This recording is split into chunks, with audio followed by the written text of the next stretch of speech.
did. Oh, this is a loser. He drove all. That's what I was about to say. He did? Yes. We talked about it this morning too. Typical Steve. Yeah, I can't pathetic. wait. It's actually not typical. That would be typical me. So I'm glad he did it so we can make fun of him. But And he ruined my Halloween outfit. I tried to dress like Jerry Glanville. You dressed like him. Steve McKinney. But I also noticed it. celebrate the blackout that we're going through and can't even joke about it. I think he's still going to be here, so you could still do it. Good. As long as he's probably listening. We're going to give it away. But going back, Seth, when you walked in, Nussmeier against Ole Miss, which I think is a comparable defense to A&M, going into their final drive of the game, and look, I'm not saying it's a 4-quarter game for a reason, and that dude was nails down the stretch, and he really showed you what he can do if you let him get in rhythm and get hot. But from that final drive till the end of the game, through overtime, he threw for like 105 yards and 2 touchdowns. Prior to the final drive of the game, he was at 230 yards with 1 touchdown, 2 picks. Even including that hot finish, he was 22 of 51 in that game at home. So, yeah, and I know people, the popular thing nowadays by morons in this profession is to downplay the Kyle Field advantage. And I know a lot of them are smarter than me, and they just choose not to be smart, I guess, when they talk, which is not the greatest trait if you're going to get behind a microphone. But when they want to look at numbers of Texas A&M at home to try to dictate and determine what a home field advantage is, it's misleading. I thought you had a great tweet the other day. What was it? I don't know, 2018. What are we, 5-0, something like that? Not 5-0. They've won 5. We've won 5. All right, Yeah. whatever. And Texas That has won counts. 0 since 2000. That's right. We are. We were a little shady with that stat. Yeah. But I appreciate it. But to win 5, I believe the number might actually be 6, depending on the year. They beat Missouri. They beat LSU twice, by the way, for those that have just magically wanted to forget that. They beat 2 top 10 LSU teams in their last 3 trips here. They beat Bama, and they beat number 3 Florida, and that was number 1 Well, first Bama. off, wouldn't you say, I think it's just straight up nonsense for someone to say that downplay the Kyle Field home field advantage, because it's just well-known fact that Well, when you you've come played in it. Yeah. You know more than all these. I feel like I can't say it enough. Clowns like troglodytes. There you go. Scumbags, whatever you want to call them. You've played at Kyle Field. It's just good fun trash talk that they're going through, but it's just not true. Yeah. Like you could go to, I don't know, whatever they call them, so DKR, whatever, this, that, and the other field, that it's not comparable. Yeah. All right. It's just not. And, if you come to Kyle Field, especially on Saturday night, you'll see the difference that it makes. And I'm not saying like Baton Rouge, that's tough. That's a great environment. And there's no way that you can compare that to Texas either. I love the environment in Death Valley. And what I told someone. I don't understand why both things can't exist. I mean, I think they're both true. That's a great home field advantage at Death Valley, and this is too. I plan on going there in 2 weeks and watching LSU Bama. I've been to an LSU Bama football game with Nick Saban on the sideline of Bama and a highly ranked LSU team on the other side. It's awesome. I was telling little LSU fan Addie B saying, no, you can't compare. I said, no, both are equally loud. Like, to say that any quarterback or any media talking head or anything shouldn't downplay Kyle Field has nothing to do with Death Valley. If that game was in Death Valley, we'd spend all week talking about Connor Wigman and these guys having to overcome that environment. Yeah, exactly. And that's most places in the SEC. But to me, and I've been to all of them almost, it's like Death Valley and Knoxville actually really stand out, along with Tuscaloosa and Bama. But who wouldn't when you win 18 national titles in a row, whatever. So, but those are the ones that really, truly stand out, even more so than Athens, even more so than Gainesville. Kyle Field, let's look at those 5 wins. Bama, number 1, Texas A&M, I believe, unranked. LSU number 4 or 5. I think they were number 5. A&M unranked and 4-7 2 years ago. Maybe A&M was ranked between that 20 to 25 range when Joe Burrow and them came in 2018. Mm-hmm. 7 overtimes. They were top 10. A&M beat them. Missouri A&M was 25th. Mizzou was number 8. I mean, these games that we're talking about, A&M, even in those games they've won, been significantly lower ranked team. That's why if people that want to talk about, oh, where's the home field advantage? Yeah. You go look. Just the look it Aggies up. haven't typically been, and we hate it. There's a difference between talent on the field and what happens in the crowd. We wish it wasn't true. Yeah, but A&M has not typically been the better team because for the last 20 years, since you guys won an Big 12 title, there's been like 2 A&M football teams that have finished a season ranked in the top 10. So when you have the number 1, number 3, number 5 team coming in here, they're typically going to be either significantly favored or they have a big talent advantage or whatever it is. So yeah, the winning percentage isn't going to be as high as people want, but that's not the case on Saturday night. Tomorrow night, that is not the case because what Mike Elko and his team have done is they've gotten to 6-1. They've played really good football. They've beaten some teams that have turned out to look better than they were expected to, with Arkansas. And by the way, with the way Florida's playing of late, Notre Dame's turned it on and figured it out. So they've played a nice little schedule. It's not the toughest in the country, but they've played a nice little schedule. By the way, Missouri's going to get humiliated this weekend. So yeah, they are. Oh, come on. A&M needs to win. Well, Brady Cooks. He's supposed to be out. He's supposed to be out, and they're starting running back. So not going into Tuscaloosa, even though Bama's been struggling, it's not really what you want to do without your quarterback and tailback when your whole team is built around your offense. So, but they've earned their way into this spot by being a really good football team. And LSU, likewise, has earned their way into that spot by being a really good football team. And I think the winner of Saturday night's game, I keep saying Saturday, this thing is on us. It's tomorrow. The winner of tomorrow night's game is going to give themselves a chance to be considered a great football team. They won't be tomorrow night at 10:30 walking off the field, but now you've put it in play. Yeah. Where if A&M wins and they can go out and beat South Carolina, or if LSU wins and they can go out and beat Bama in their next game, that's when you start considering, hey, I'm thinking crazy over here. Yeah. Well, Seth, what do you think? I want to talk to you about Chase Besantis being out. Yeah. And what impact you think that has? Because I feel like, and you and I think agree with this, the guy's been playing at an all SEC level. No, I mean, the guy, like, look, for him to go out is bad for him and the team. But I will say this, that you got guys that stepped up and played well that came back from injury. Shanahan went in and did an effective job, and that's just the mentality. And our boy Dan Campbell said the same thing. And I know that Besantis is not out for the year, but when Hutch went out, is like next man, and it's the fact is that's the kind of team and the mentality that you have to have. Is like, look, everybody loves you, Chase, but guess what? Next man, all right. I mean, that's just how it works, and everybody wants the best for whoever it's going to be that rolls out there. And I have no doubt that we've all seen the way that those guys can play that are going in, and will there be a drop off?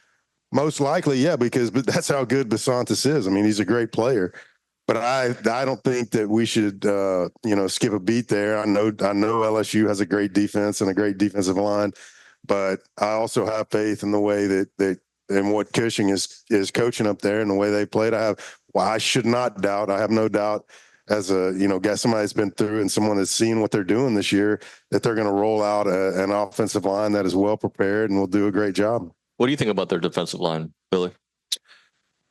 I like the guy that's yapping Swinson on Twitter.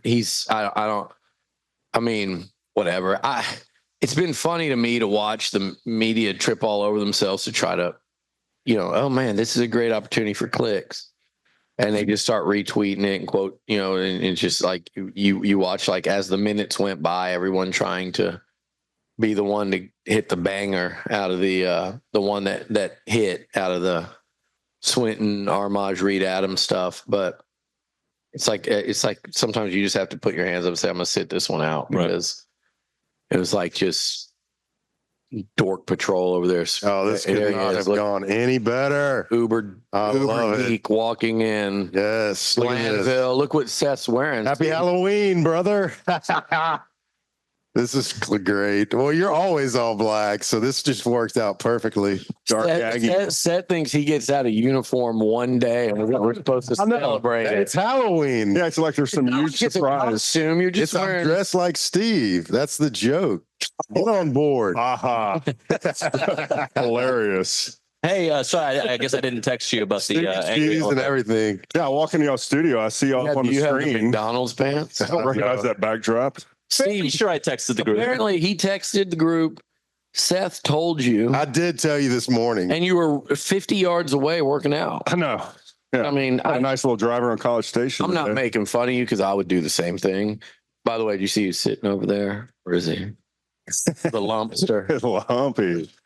What's up, man? So, no, Steve, we're talking about the line. Oh, you were asking me about their defensive line, and I said Swinton. I've watched them a lot this year.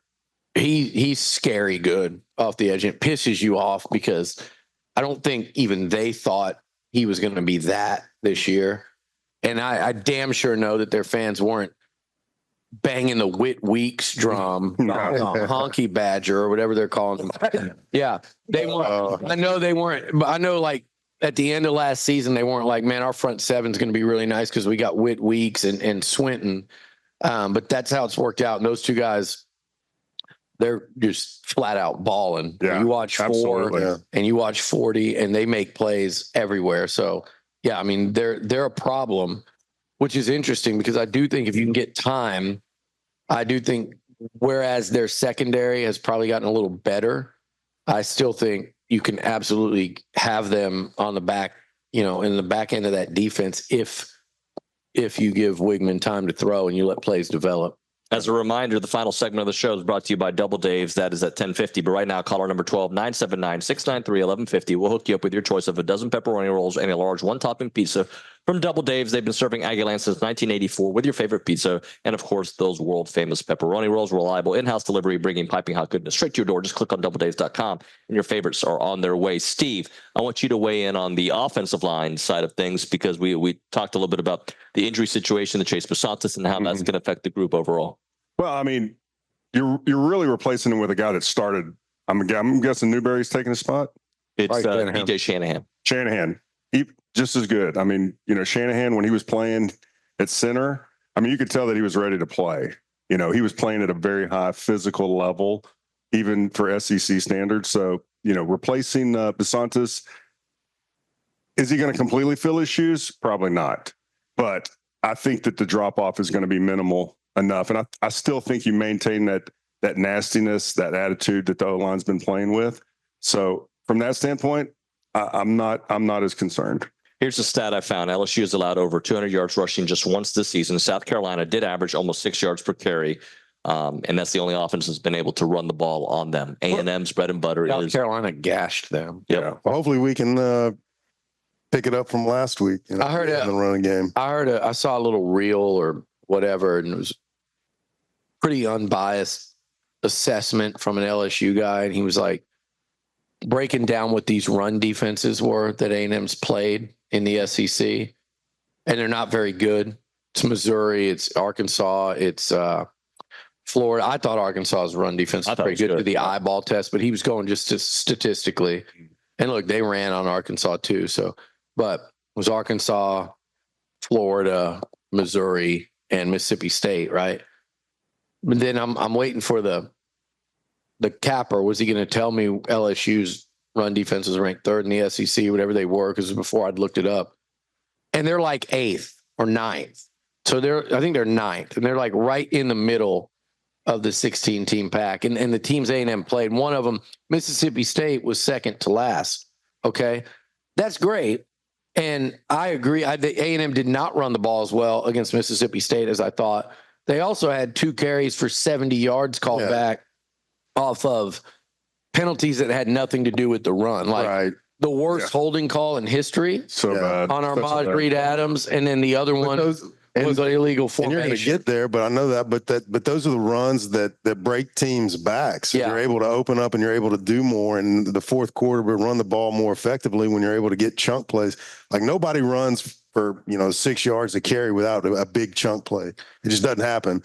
And so that's what Yeah, messed us up. they had 75 more rushing yards, should have been to that total. And then what does that number look like that you did against that state defense? So there's a lot that's not factored in there. Yeah. But my real point is that we watch A&M, right? We feel like that's a good running football team right now. Oh, absolutely. I mean, and not only are they a good running football team, they can easily affect the passing game if we can get Connor back on target. Because if you see the Connor that you saw against Missouri, or what was the second game, McNeese, where his accuracy was on point. And by the way, he made some really good throws Saturday. Yeah, he just had some really bad throws dangerous too. plays. Yeah, some good ones and some boneheaded plays. I think it had more to do with what he was seeing. The one, it definitely flipped out of his hand weird. Yeah, it did. But outside of that, it wasn't the throwing. It was like, what was he seeing out there? That's what concerns you. Yeah. It's the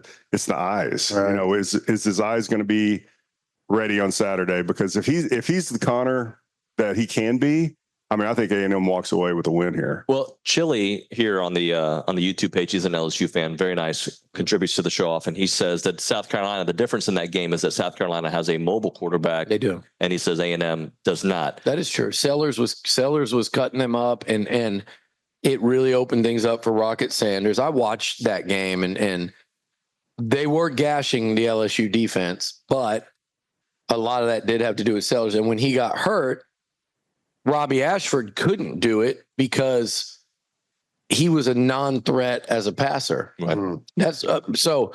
Yes, I agree with Chili there, but I wonder if Chili agrees with me that I don't think LSU wins that football game if Sellers doesn't get hurt. Mm-mm. I don't think LSU wins that football game if Ole Miss doesn't melt down in the first half. That doesn't. And by the way, that doesn't mean that LSU can't come in here and beat A&M. All I'm saying is I think those two victories. I think people around this league that I've heard talk about the game this week and friends of mine and I really respect, I think they're wrong. They're not. LSU could win the game. That doesn't make them right. A&M can win the game. What are you getting at? What are you saying? Most people that I'm listening to seem to think LSU is this rocket ship going up. Come on. And they're not talking about A&M in the same light. And they think Nussmeier is borderline going to get coronated as a Heisman contender. And that thing's going through the roof. And I'm saying, if you really have been watching LSU, that's not true. And if you've been watching A&M, the two teams to me, and again, people love to twist. They've gotten, right, there's this cottage industry of twisting what I say. So they'll cut right there. Oh, Donald Trump over here. I think, yeah. I think the angry elephant, by the way. Yeah, I think both teams are on a significant ascent. I think Nussmeier's really good. I think Weeks is incredible. I watch him, guys. I think a Dat win right now with the way he's playing. They've got a great tight end, a great receiver, and a great receiving core. But with Lacey's ridiculous. They've got the quarterback. They've got the two tackles. I mean, they're Caden Durham, the running back. I've followed him since he was at DeSoto High School. He's really good. Is he DeSoto or Duncan? But he's DeSoto. What? Nothing. What'd you say? I thought He's it was correcting you. I thought it was Duncan, but I'll look at him. You know more. Anyway, I've watched him in high school a lot. Like A&M recruited him. Regardless, look at. I mean, there's a ton of talent on offense. They've got raw athletes. Duncan.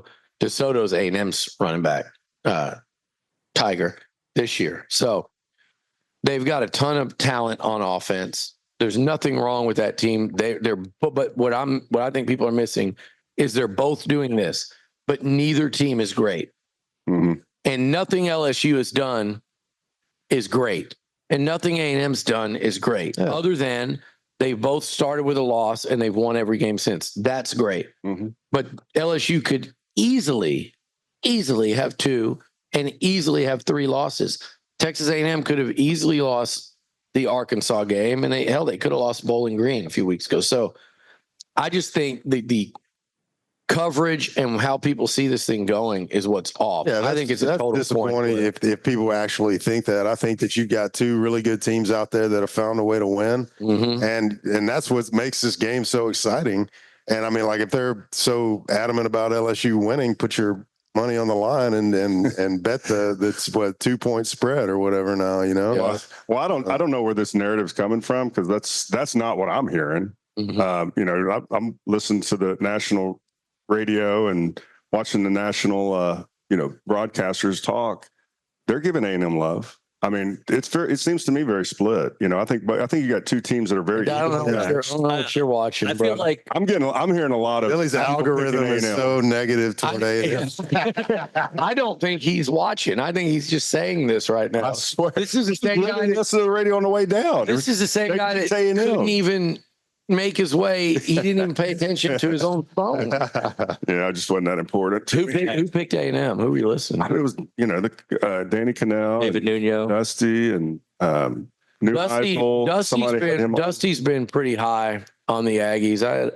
There was a few though, but I'm saying it's not all LSU. I'm not hearing that. By the way, Dusty Kind of mixed. By the way, Dusty's been really.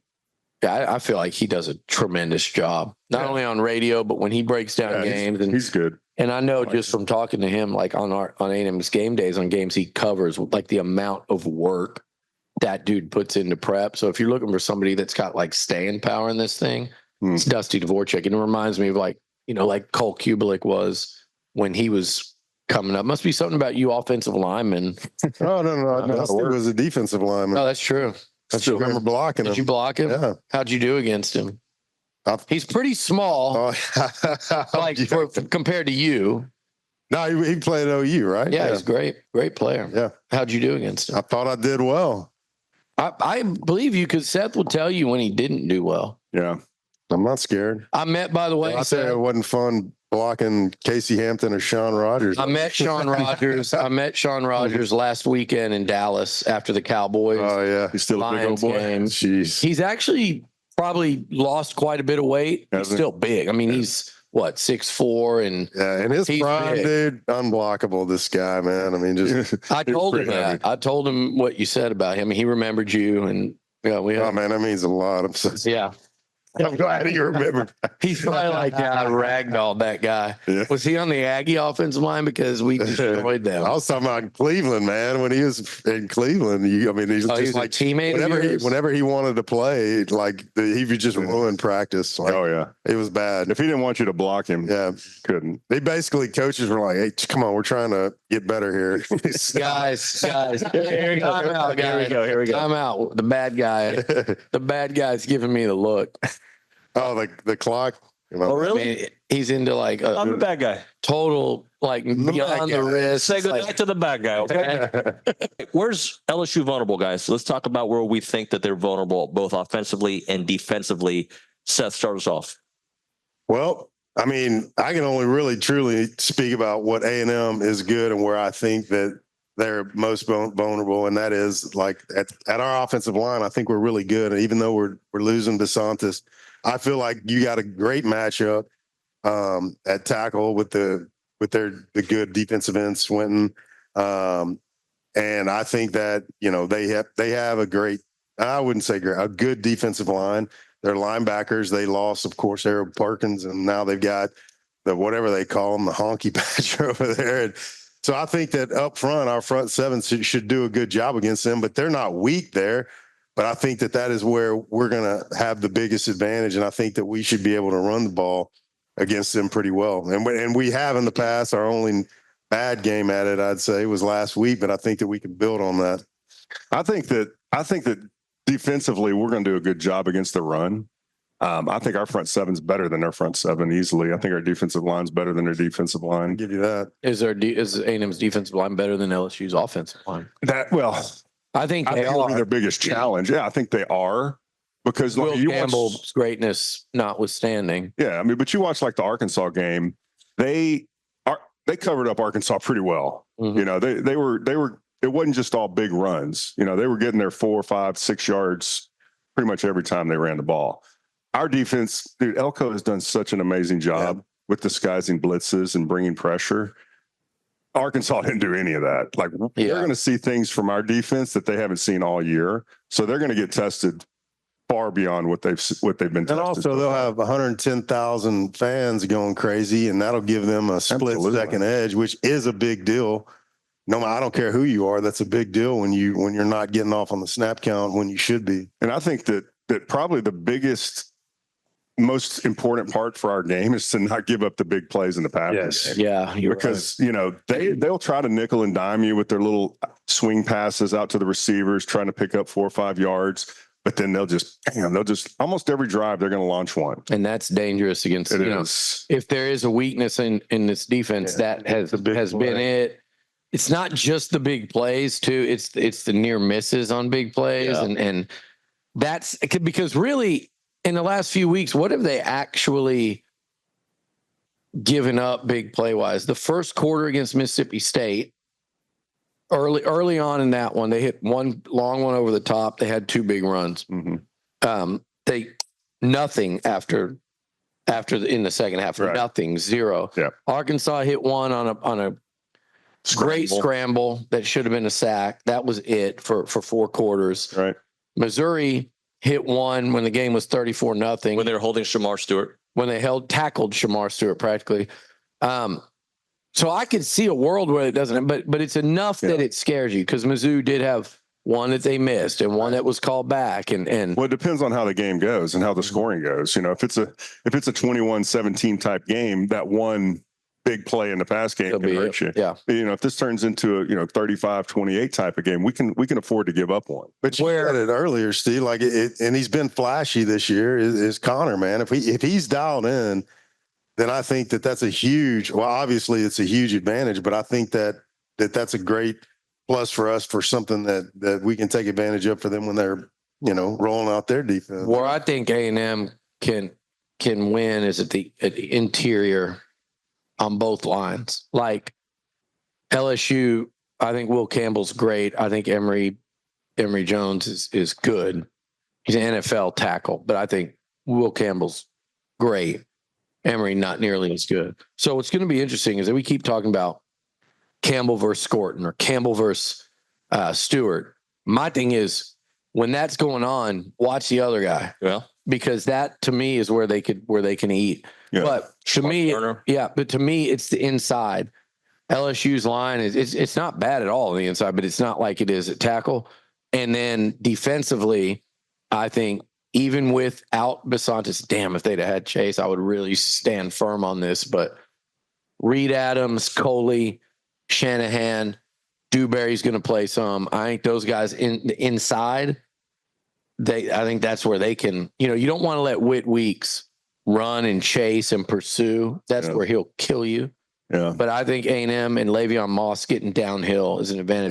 Yeah. The advantage of the game, and this is what you mentioned, Connor.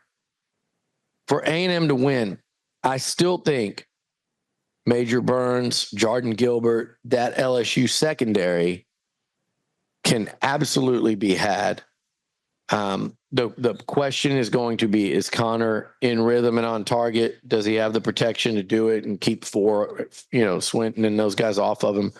But if Connor is on, I think that's the weakness that I just won't know until Saturday night if A&M can truly exploit, because that's the real path, in my opinion, for A&M. He's on. It's such an advantage. Yeah, it's like ball game almost if he's on. It is now time to do the Freak of the Week. Do you feel like Seth? Do you feel like Steve? Do you feel like Steve would get thrown out of the Angry Elephant like if you're here in college? Like come in here. Probably. Let me try that again. It's time for the Freak of the Week. It's the Freak of the Week. Thank you. Sorry, Billy. Billy interrupted us. All right, man. I didn't interrupt from I got the start. this. So I'm going to go with Le'Veon, man. I think that he has had a great year, and we're going to need him to have continue on in that great year in this game. Good pick. And, love to see him get 5+ yards of carry, and that just dial that up. And that's a good sign if we can get that going. Yeah. Should I pick Moose?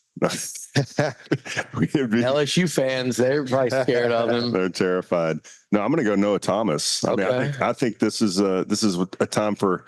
He's had some really good catches this year and big plays. This is a big game. He's got to be a big target.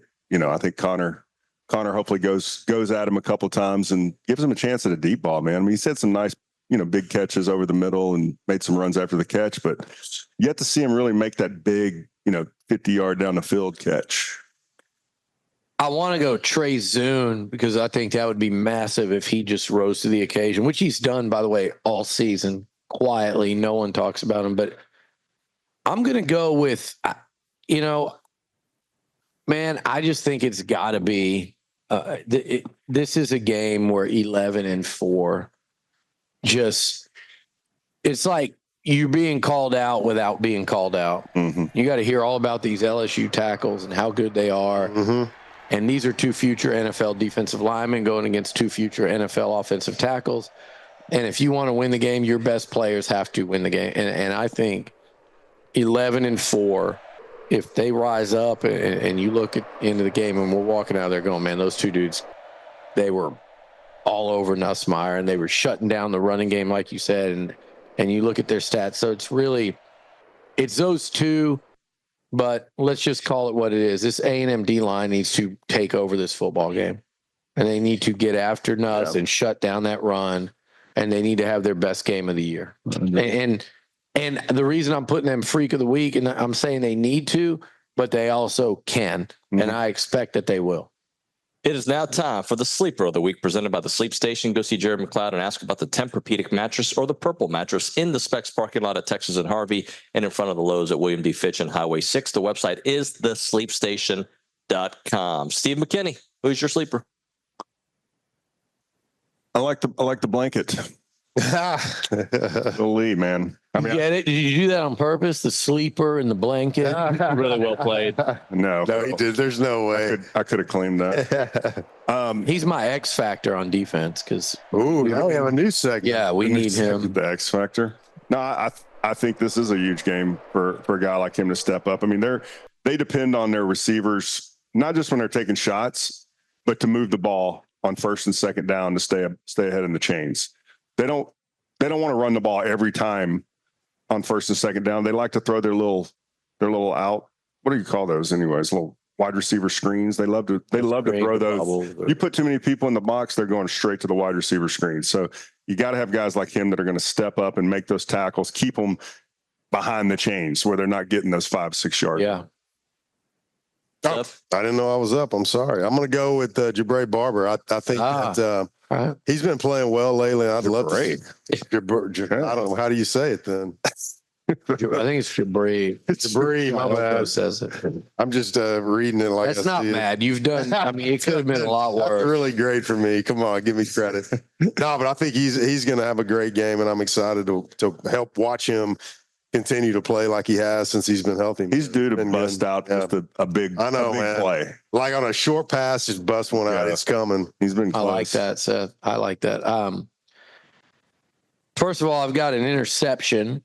Oh, no. From dare I say Dalton Brooks. No, I don't think so. I've got an interception from Dalton Brooks. But my sleeper of the week, and it really shouldn't be, but it qualifies because he's a non-starter. I'm going to ride with number 18, Cassius Howell. Oh, yeah. I think he makes a couple impact plays in this one. The guy last week, you look at his stat line and a sack, couple tackles behind the line of scrimmage, 3 pass breakups. A non-defensive holding. No, that was that was Howell. Number 18. Oh, that's right. That was pathetic. Was that one? That was infuriating. He allegedly held the tight end. On him. Trash. Yeah, that's right. Was that the interception or was that? I don't know. It was a ridiculous. It was either interception or a play that got him off the field. Yeah. It was a terrible. But put it on the list. Cassius Howell was pretty disruptive and pretty impactful. And when you're talking about these good tackles and stuff, Scorton, Stewart, Shamar Stewart, and then all of a sudden here comes this long, glitchy really bendy edge guy and change of pace. I like him to make an impact play or two. This is brought to you by PrizePicks. Go to prizepicks.com/TexAgs. Use the code TexAgs to receive a guaranteed $50 once you play in $5 lineups. I will do the picks here, and we'll get stuff started. By the way, Billy is still in first place. Barely. The McKinney's in second. Coming for you. That's my edge. One game. One game. One Over game. both of them? Both of them. They're Yeah. tied for second. What's our record? You are 24-18. I'm the inverse of that. The McKinney's 23-19. Are you in last? I'm in dead last. I've had a disastrous season. All right, let's get things started. Number 12, Notre Dame. They're 6-1, taking on number 24, Navy, undefeated. 11 a.m. MetLife Stadium, ABC broadcast. Notre Dame is favored by 12.5. Yeah, I'll go ahead and start this off with the Notre Dame covering this one. I just don't believe it. Don't believe in the armed forces. That's Seth McKinney. Literally just said it. Oh, I'm sorry. We should make sure. Team America. I have no faith in the U.S. Navy. Football. Steve. Yeah, I think I don't have any faith in them either. I'm going to take Notre Dame to cover. Have we not really watched what Navy can do? And No, we haven't. Notre Dame with their struggles at times against the armed forces, both Army and Navy over the years. I feel like there's been several times where they've been close to being upset, once or twice actually upset, maybe. But when have they ever taken them seriously? Is be my question. Like, I think they'll take them serious this time. 12.5's a lot, man. But I am actually going to agree with you guys. I think they go and beat Navy by a couple touchdowns. By the way, I'm just looking at who Navy's played. They did score 56 on Memphis, who Memphis scored 44 on them. Memphis beat that giant that is known as Florida State, by the way. So Nice. just a little info there. Go ahead. Number 21, Missouri, 6-1 at Alabama, who's 5-2, 2:30 broadcast, Bryant Denny Stadium. It's Alabama favored by 13.5. Well, given what the trash you guys just talked and told me, I would have gone in blind on this one had I known. We gave away a bucket. Why? Why would you do that? I didn't know. I didn't know This has been given information. He would have never known. I'm picking Alabama to cover this. Can we just speed this up and say we all pick Bama? Bama. I watched Drew Pine. I watched Drew Pine for basically 2 quarters against Auburn, struggle to so much as even think he didn't even consider completing a pass. That guy sucks. He sucked at Notre Dame. He sucks now. I was That confident. guy's awful. Drew Pine needs to ride the pine, huh? Yeah, I was really confident Seth was going to go with Missouri. that is I not. would have if I had not known this information. And That is not how you execute the portal for QB depth. That guy's terrible. So Alabama will just choke them. They might not just choke them out. They might be over after a quarter and a half. Yeah. By the way, those of you listening on the Zone on AM 1150, we're going to probably keep going here on the YouTube page. So if you want to watch on YouTube and go back to Louis afterwards, go right ahead. Or, of course, TexAgs.com. Number 3 game, number 20, Illinois, 6-1 at Oregon. Number 1, Oregon is favored by 21.5. Piglama. I mean, come on. Not that I have this huge faith in Oregon or I doubt or I love Bilma. I'm picking Illinois on this one. I don't know.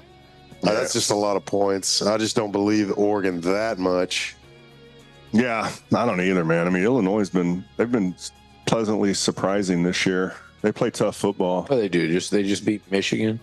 Yeah, but I Yes. mean, they play tough football. I mean, I don't see them getting blown out like Wearing that. leather helmets. I could see them getting beat, but not 21. Or was that Indiana? Who wore the leather helmets? That was That was Illinois. yeah, that was Illinois. Yeah. Yeah. I'll take Illinois to cover that. Okay. The Googler? I'm looking something up right here. Oh, here we go. Okay. I was getting confused by which quarterback got hurt. I believe it was Indiana's, not Illinois. Let's see, Dan. And so I'm going to go with. I actually am also going to go with Illinois to cover at Oregon. I mean, it's a big spread. I think Piglama coaches. Piglama is he's a good football coach. I don't think he's elite, but he's a good football coach. I think they'll have a plan and a way to kind Is of. Illinois good? No, yeah, he's Illinois good, but I think they'll find a plan to kind of keep that within arm's length. I think they'll make Oregon play Big Ten football, and Oregon will win, and they'll win by a couple of scores. Number 5, Texas, 6-1 at number 25, Vanderbilt, 3:15, First Bank Stadium, SEC Network. Texas favored by 8. Oh, I just got a text. Uh-oh. One of my really good friends, one of the people from our typical lunch bunch, his daughter, he says, I won't say her name. His daughter, well, I guess it doesn't, dated Drew Pine in high school, and they are buddies. He is a good kid, and you dogged him. Oh, Way to go, buddy. good job, Billy. Dog the kid. That's somebody's terrible boyfriend. quarterback. That's so, Terrible. this is what you do to kids. No, dude. Just still Brain Kids killer. and people in general, just dogging everybody you see. I haven't dogged Nussmeier. He's a good quarterback. He's got a mother and a dad. Yes, You just think of the children. And apparently an ex-girlfriend. sad. Texas, Vandy. Oh, yes. I hate Texas. I'm picking Vandy. So care. It's What's all the spread? promotion. See? 18 and a half. And it's Vandy. What a great, fun pick. Come on. Give me Vandy. Do it, Billy. Come on, Billy, Even join wet us. blanket. Do it. Pick them. Your favorite team on earth. Pick them. I hate him. I hate him so much that I successfully jinxed him last week. My buddy that works at Georgia, No, I never jinxed him. I was reverse jinxing. we were jinxing him. well during the game. Seth's like on a you were on there a group You text text me. where Seth's like, "This game's unjinxable. There's no chance. Georgia's destroying them." It's like This was halftime. We're like, Yes, Seth, but it's the typical Steve going, "Oh, just wait till halftime." I like the Eeyore over The there. realist. I'm over here trying to Yeah. enjoy it like a concert. And what I've happened? got. By the way, it was Post Malone, so yeah, I didn't have to go see him in Houston. Okay, Oh. I made my way throughout the deep South Saturday. It was quite the trip. But I'm in the middle of the concert. I'm having to deal with U2 and Broninger trying to jinx the game. I'd already assured a Georgia win by picking Texas, going all in.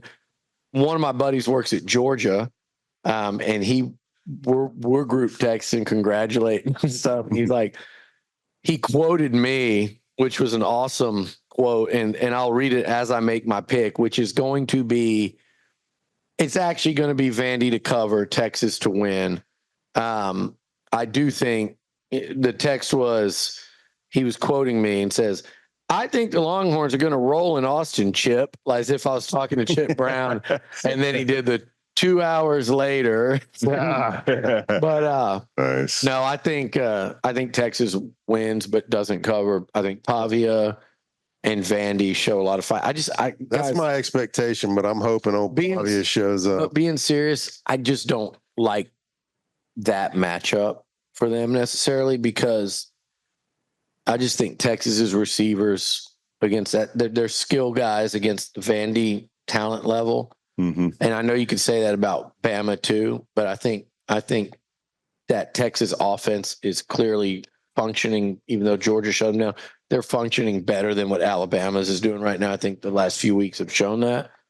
And I just think Texas' defensive front, their D-line versus Vandy's O-line is going to be an ass kicking. So how do you hold the ball for 40 minutes when you're getting throttled up front? I like Pavia, baby. Pavia and magic. I think Pavia. That's how you do I it. think Pavia and Eli Stowers keep them in it. Want another goalpost in the river. But Texas wins. Vandy covers. That'd be amazing. I would love it though. So good. That'd be so crazy. It's not happening. Number 3, Penn State. James I would Franklin. be insufferable to that level that it couldn't even happen. I've got a lot of payback to enact. I just need things to keep going in a certain direction. Well, you got a game on November 30th. Yeah, I'm trying to be Save it quiet for it. enough. I can't be completely quiet, but I'm kind of like just waiting. Yeah, you don't need to Wait. write too many big checks. Waiting, yeah. Every now and then. You Number can write a little check though if A&M check. beats LSU Yeah, this that's right. weekend. Let's do our job. Number 3, Penn State, 6-0 at Wisconsin, who's 5-2, 6:30 at Camp Randall Stadium. NBC broadcast. Penn State favored by 6.5. I think, man, I'm picking Penn State. That's almost a go all in type bet right there. Yeah, I hate that cut. I hate that spread because I want to pick Wisconsin. I think Wisconsin will keep it close, if not win outright. Well, then pick it. Yep. I'm picking it. I'm picking Wisconsin.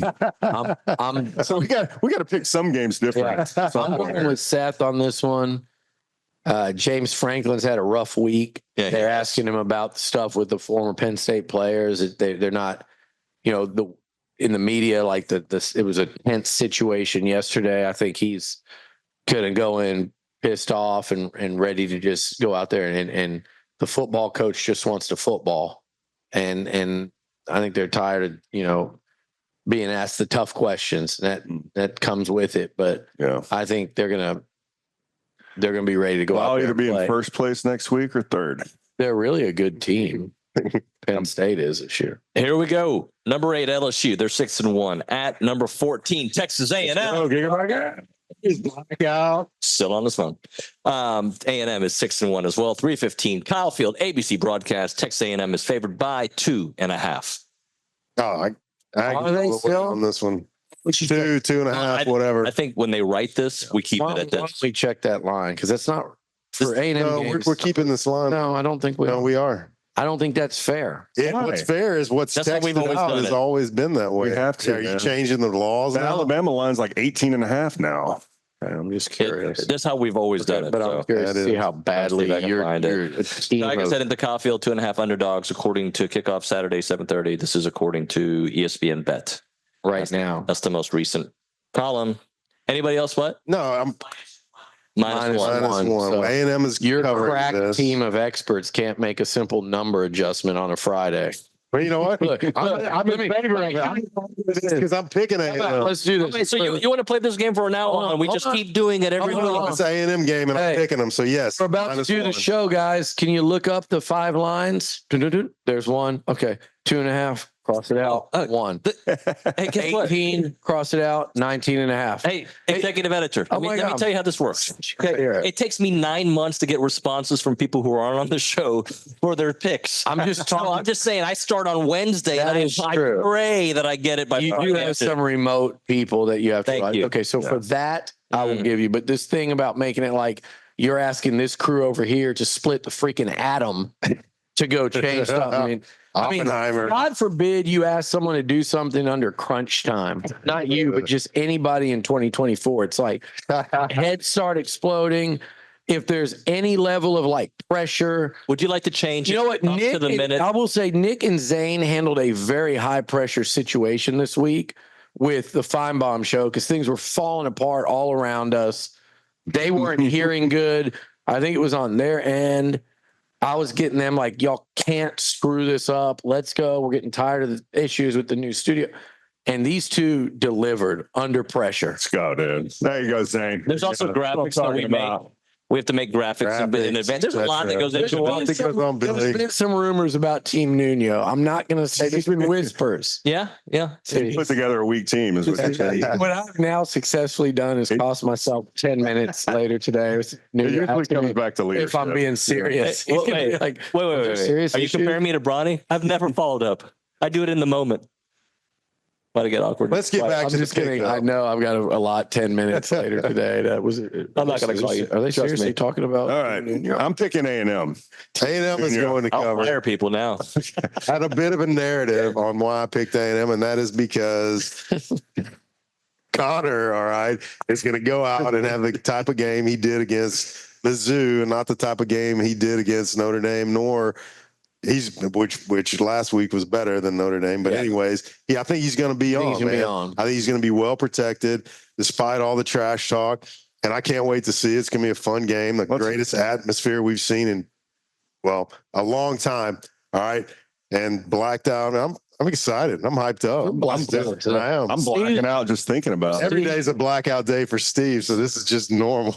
It's almost like you picked the uniform. Those are pretty freaking sweet. They are. I like Those are it. sweet. And I love everything they're doing right now. It's They're top. People are talking about us, man, It's and that's what fun. it's all about. I love it. Well, it's fun for the players. It's fun Yeah. for the people in that building. Even though Bronny's not a big I fan. know. Apparently, dude. He isn't? Old, Oh, he's no, like he's old like- ag. Listen, Like OB. The clouds. listen. Anybody How's they gonna do that? anytime he doesn't agree with anything fashionable, then you're doing it right. Yeah. Like And of This all is the the guy- people, you've that should seen be him in the wanting to wear gym. black I all the think- time, you know? Like, I Oh, think he's that's trying to get low right sponsored. there. He wears these hideous fishing shirts to the gym now that look like you should be like on a boat in Cabo somewhere, To work you know, out? like Come going on, man. pursuing like the Great Marlin or something. Yeah. Like, I have no idea. He's wearing those Magellan. You do get sweaty when you're reeling in a marlin, I though. mean, he was Yeah, they're I wouldn't fishing, know. they're fishing shirts. They're not. saying. he was sleeveless one time I went in there. He was not wearing sleeves. There's nothing wrong. fishing shirt. There's nothing wrong with There's sleeveless. everything No, wrong no. with sleeveless, There's- dude. If you're going sleeveless to the gym, man, you should check yourself, dude. Yeah, That is see, not, Before you wreck yourself. that is not Steve appropriate. goes sleeveless. He He's a doesn't do man. All I want to see, do you have a barbed wire tattoo around your bicep? Zero barbed wire, zero tax. Yes, he does. Sorry. Come on, man. I don't mean to offend Zero anybody in the tax. audience, but Crowley. If I Crowley start wearing a midriff shirt to show off the abs, then you can beat me up. You know how old We've we got- are. we've You know got how it old on we are schedule. whenever Brad Crowley shows up in the like mid 90s with a barbed wire armband It is tattoo, and it was actually cool. yeah, everybody Like, loves damn. it. And then Dan gets one. I'd like to. The Lions beat needs to say, "Can we see your tattoo?" I wonder if he Yes. still has that thing. Oh, he does. Yeah. That was I just get so it, yeah. off Yeah, I loved it. It was color just for Dan though, just to What show was up that? one It day was with a just like- tattoo. random thing. It was awesome, though. It was great. What was your first tattoo? We don't need to get into all that. Yeah, what We was don't that? need to get into all that. Steve would have to explain it to I everybody. can get into it. Yeah. So I'll walk in It's already past the time, sir. Steve's bedroom one We got to day, wrap it up. and I'm like, he's like, I go in there and he's shirtless. I'm like, what? What is it? And it's just this flying lion with like rainbow. That happened after a long night at the tap. Thanks to Lumpy. His fault. Lumpy's fault. I got a tattoo. All A this. griffin. This is a griffin. It's a lion slash eagle or whatever it is. You never heard of this? Dude, maybe you should read some. Like he knew. Oh my gosh. Tell your mom. Oh, Tell no, I on you. did not. Yes, he Oh, I did Oh, not. yeah. I think Totally it was wrote it like down. Steve went swimming or something. Oh my gosh. What have you done to your body? All this detour after I had a line that you disagreed with. All right. Did Bill? Y'all pick. I don't know. He's playing him All 100. right, Billy. I would go A&M. 2.5 makes it obviously a lot harder because I think A&M's going to win. I think either team wins 27-23. And if this was in Death Valley, I think the home field is the difference here. I mean, I really do. I think the 12th man and Kyle Fields It's loud. and the level that this A&M defense gets to. And see, people think about how we're worried about, Nussmeier is not worried about the noise. I heard the SEC network guy saying he's not worried about the noise. LSU plays in noise all the time. He's like, they've been at South Carolina. The guy literally said they've been at South Carolina. Oh, I heard that. They've been in Fayetteville. He even said they played USC in Vegas. I'm like, Vegas. Garrett Nussmeier and LSU, he sat on the sideline and watched a lot of loud games last year. Oh, He played in the, well, that's not an insult. He was behind a Heisman Trophy winner. sounded like an insult. But I no, like it. I but liked it. my point is he has not started a game in this kind of environment. And when he did at South Carolina, which wasn't even close, it's an 11 and Columbia A&M's walking into a damn hornet's nest next week, and we'll worry about that later. But that was an 11 a.m. game, and he played poorly because they fell behind 17-0 there. He has not stepped into an environment like this. It's just factual. Now, how he handles it remains to be seen. But it's not just Nussmeier. It's the offensive line. Yeah. How do they handle it with false start? They had multiple false starts in Fayetteville. Yeah. How do Especially your in the second coaches half. handle it? Getting the signals in. Like it's not just how does Nussmeier handle the crowd? And I do think that's a question mark too. But here's the thing that no one's talking about. And I saw it with LSU against Ole Miss, right? When you're at home, what's the biggest difference when you're playing at home versus road, in my opinion, is the defensive intensity level. Like any great team, program, whatever, when you play them at home And Georgia made an exception out of that last week because they went to Austin and said, this is our house. But typically when you play at home versus road, like your start to finish 4-quarter defensive intensity sometimes goes off the charts because that place gets so loud and you're so into it and energized. And so that's why I think A&M wins this game. And I think they cover by that score, not by a lot, but I think it's a 3-4 point game. Yeah. I like it. I'm picking A&M. I mean, I think it could be a close game, but I also think it could be one where we pull away, couple touchdowns. Wow. I think you like it. I think it's That's a on very you, man. I like it. It's a very evenly matched team. Yeah. But like you guys have said, I mean, I watched the South Carolina game. I watched the Ole Miss game. Those games could have easily gone the other way. Yeah. And I don't think LSU's is great. I think they're a really good team, but I don't think they're as great as people are propping them up to be. And they are coming into a storm tomorrow night, a dark Aggie storm. Hellstrom. Yeah. Hellstrom. Thank you, Seth. There is for that. By the way, I play some good music tomorrow night. Well, Seth had a great idea. And I'm taking Let's hear your idea. Let's hear My idea is DJ Magic Mike, wherever you are right now. Is that better be Magic because he's a buddy of mine. He's talking a lot of crap on Twitter. Good. He's kind of appointed himself like the enforcer where people go like tattle on the other team to him. And they're like, attention. And he's like, I'm on it, like feeling myself. Like, I'm on it. And if you know him, it's not even like how his personality is. He's like, I'm on it. And, but all I want. And it's like, if you're going to say that, better be on it. you better kick ass tomorrow. As we're after the 2-minute break that college. I don't want to hear no Mr. Brightside. No, I know. I'm not saying that. I'm saying after the 2-minute break when we're kneeling it out with about a 10-point lead to put this game away, we crank on, call them Baton Rouge, and we go crazy, man. That's what I'm talking about.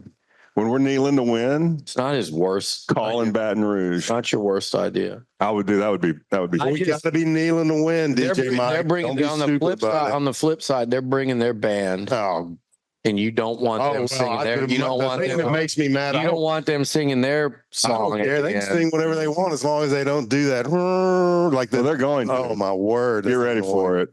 I know they will. There's That's a the worst certain part about Freaking it. game. If A&M were to win, there's a second. What do they call Another it? song I'd like to hear the Aggie band learn. Yeah. These guys don't even know what I'm talking about. They're Wait, what? Attached. What? Neither do you. Never mind. I wasn't paying attention. I said there's another The show song. ended. I like said there's 8 minutes ago. another song I'd like to hear the Aggie band learn and play if A&M wins that game. But you guys have no idea what I'm even talking What's up? about. I do. Everyone I else. know what you're talking You about. do? It's an LSU song, right? What is it? Well, I'm not going to talk about it. That's not appropriate. Okay, so Seth knows, Steve doesn't, Nuno doesn't. There we go, ladies and gentlemen. Big game tomorrow night. Hey, Biggest game of this rivalry. The most important A&M LSU game ever played. I think it's going to be the most heated. I think it's going to be 4 quarters of really intense, incredible SEC football. And it's the biggest game at Kyle Field in Since when? at least in the I don't know since when, because maybe ever, 2021. maybe ever, because when you 2013 Bama. Meaningful. This is a huge game. You're talking Yeah. meaning. Yes. I don't mean anticipated it was a 2013 A&M Bama, Mhm. but just like But What's for at what it stake, means to a what's to be season, yes. earned Like, by winning. I don't recall yeah, a game this big in years. It's What- been a long. what is long on time. what's at stake, what's on the table for A&M football, quality of opponent, where both teams are at a certain point. You factor all of that in. I think you're actually, and then what's out there in the SEC, like it's there to be had. There's no Nick Saban in Alabama sitting there that you're not going to beat them regardless of what happens this week. The race is wide open. This is the biggest one. Let's do it. Period. Hey, by the way, I wanted to ask you before Nice we go. jersey, by the way. Thank you very much. I was going to ask you, is it true about the Nuno's people are mad at me? Just kidding. We'll see you next time. Nice. Thank you to the You got Andrew you Ellison. so good.